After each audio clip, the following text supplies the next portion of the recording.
Únosy detí vlastnými rodičmi nie sú neobvyklé. Väčšinou ide o medzinárodné manželstvá, keď si jeden z rodičov odvezie potomkov do svojej vlasti. Dnes okresný súd v Bratislave pojednával vo veci únosu dvoch maloletých chlapcov žijúcich v Česku. Obaja rodičia sú Slováci. Matka v októbri minulého roka utiekla s nimi do Piešťan. Otec teraz žiada súd, aby rozhodol o ich vrátení. Rodičovský únos maloletých detí. Takto sa v Hákskom dohovore klasifikuje čin, ktorého sa však nezúčastnila zo zdravotných dôvodov. Sklamanie z postupov úradov, či už v Českej republike alebo na Slovensku, že takéto prípady tolerujú. Podľa Hákského dohovoru by mali súdy po doručení žaloby začať konať do 6 týždňov. V tomto prípade to tak nebolo.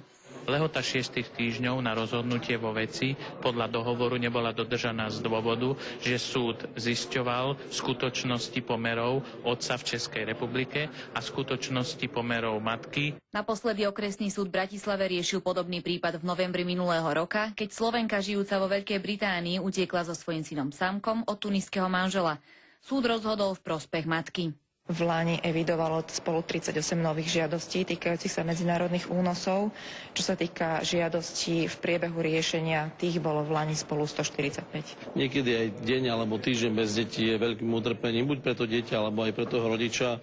A myslím si, že dieťa by nemalo byť prostriedkom pomsty, vydierania alebo rukojemníkov sporov dospelých. Dnes súd rozhodnúť nemohol pre neprítomnosť matky. Či sa deti Šebovcov vrátia do Čiech, súd možno rozhodne už 24. februára.